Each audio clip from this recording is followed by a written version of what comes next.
Olá, meus amigos, minhas amigas, a paz de Cristo, bem-vindos ao meu canal Multiplicação de Esperança. Meu nome é Miguel e eu tenho uma mensagem do coração de Deus para a sua vida. Vamos meditar em dois textos. João 6,5: Onde compraremos pão para esses comerem? Mateus 14,16: Dai-lhes vós de comer. Primeiro tópico: Jesus sobe ao monte e se assenta.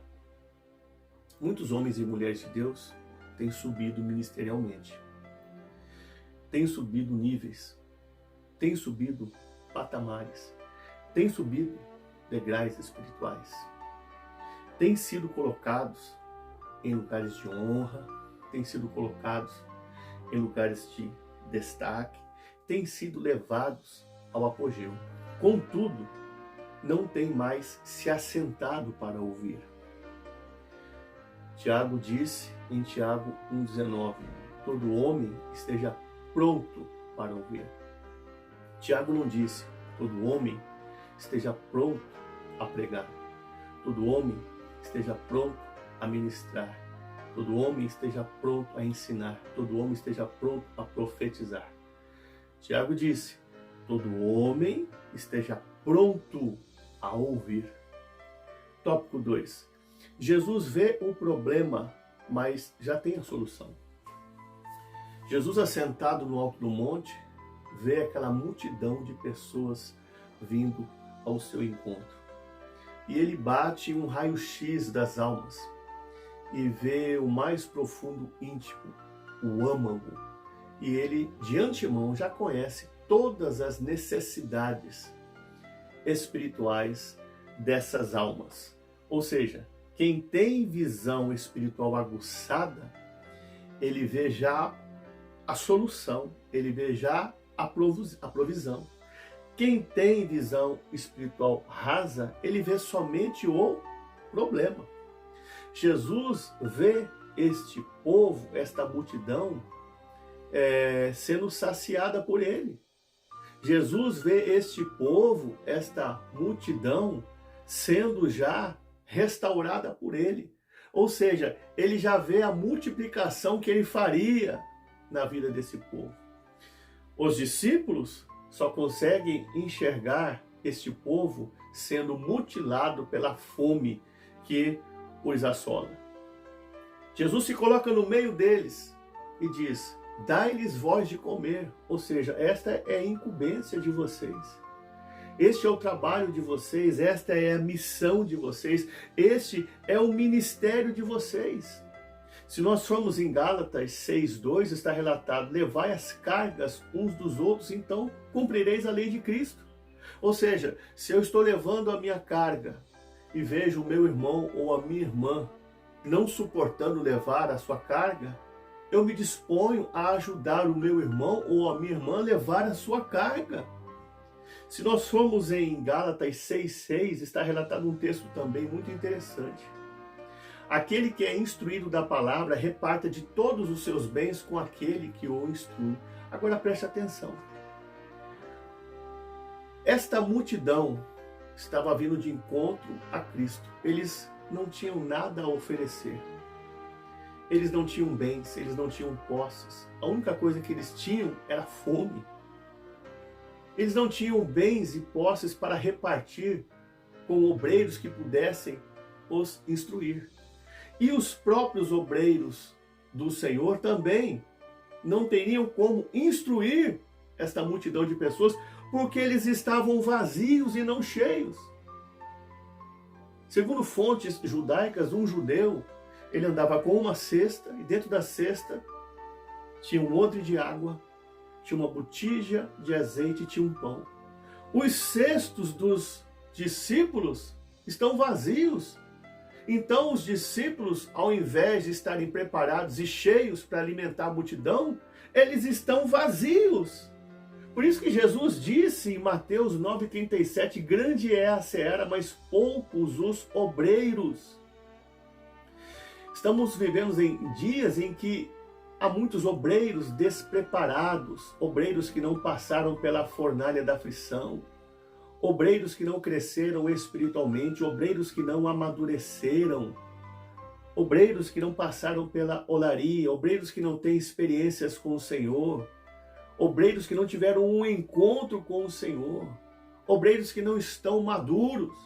Por isso que Meles Munro, um pregador sábio que partiu, disse que a seara está madura, mas os obreiros são verdes.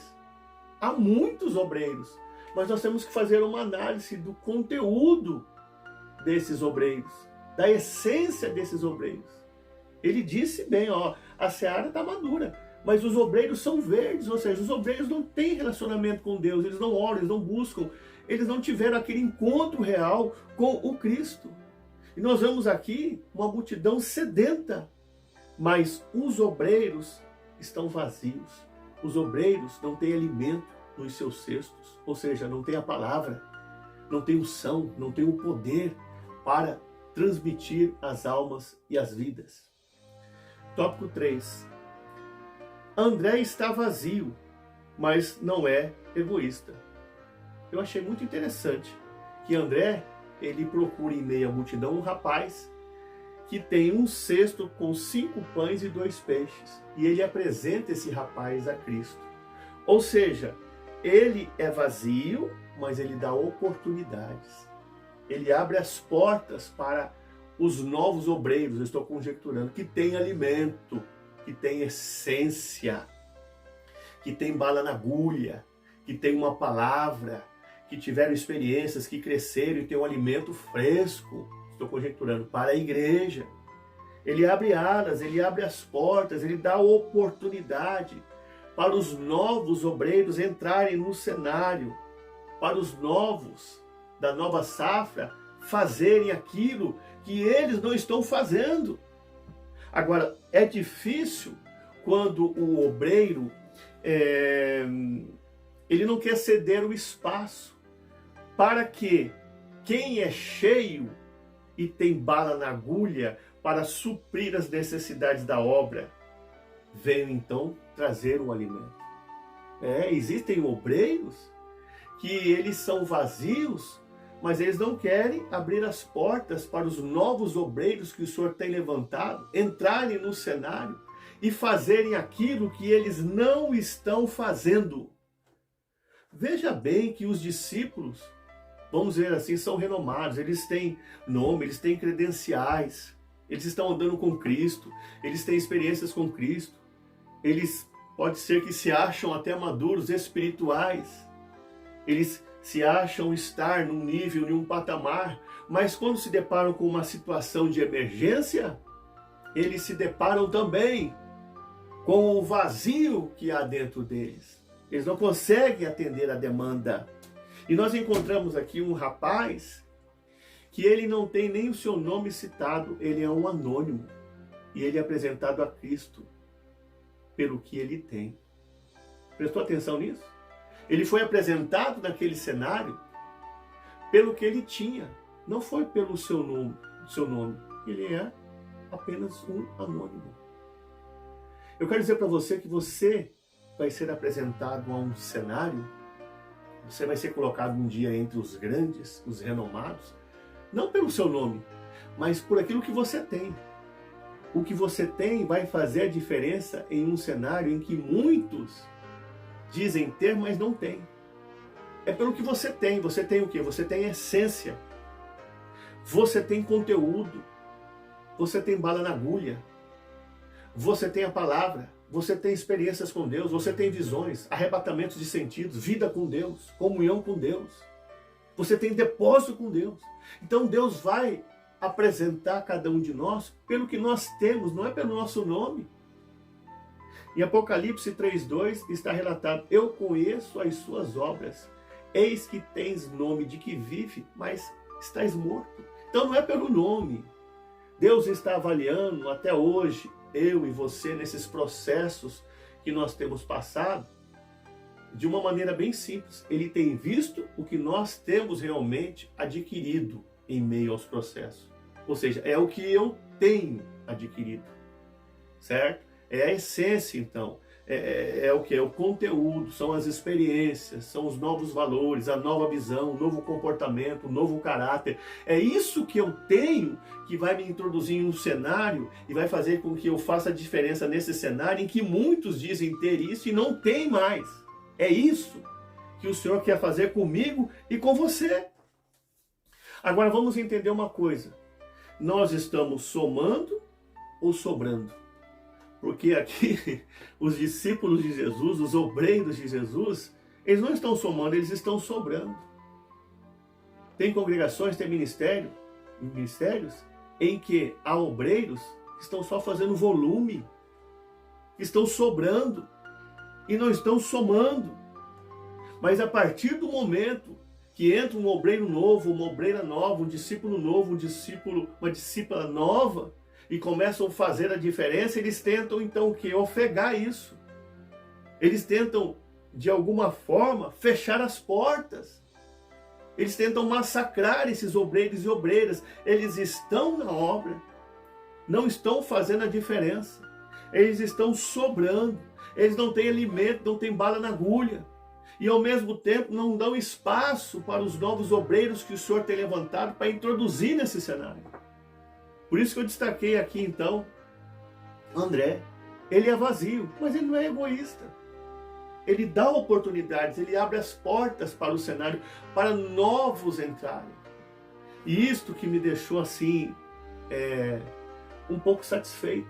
Ele pelo menos deu oportunidade.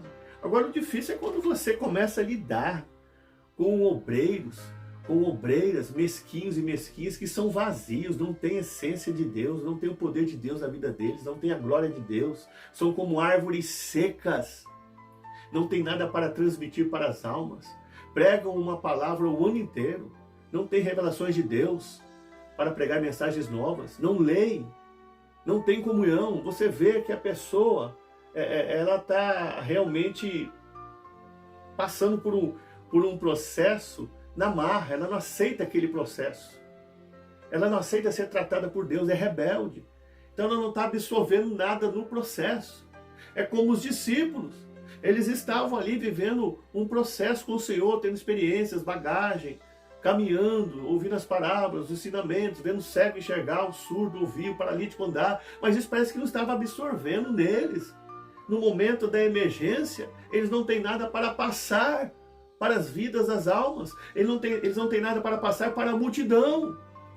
Então, isso é que tem que fazer diferença na nossa vida. É melhor você ser do que ter, diz um pregador renomado. Ser é mais importante do que ter, mas as pessoas preferem ter do que ser. Então você tem que ser primeiro, ser cheio do Espírito, cheio da unção, cheio de experiências, cheio de bagagem, cheio de comunhão, cheio de relacionamento com Deus, cheio da essência de Deus, cheio de provisão, cheio da humilhação. É isso que o Senhor quer para nossas vidas. Mais uma vez uma pergunta.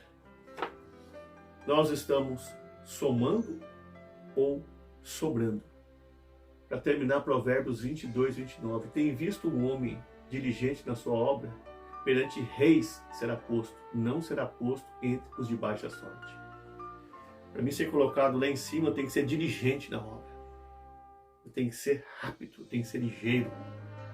Eu tenho que ter aptidões, eu tenho que me destacar. Para mim ser colocado lá em cima e não entre os de baixa sorte. Que essa palavra faça guarida no coração de todos. Fiquem com Deus.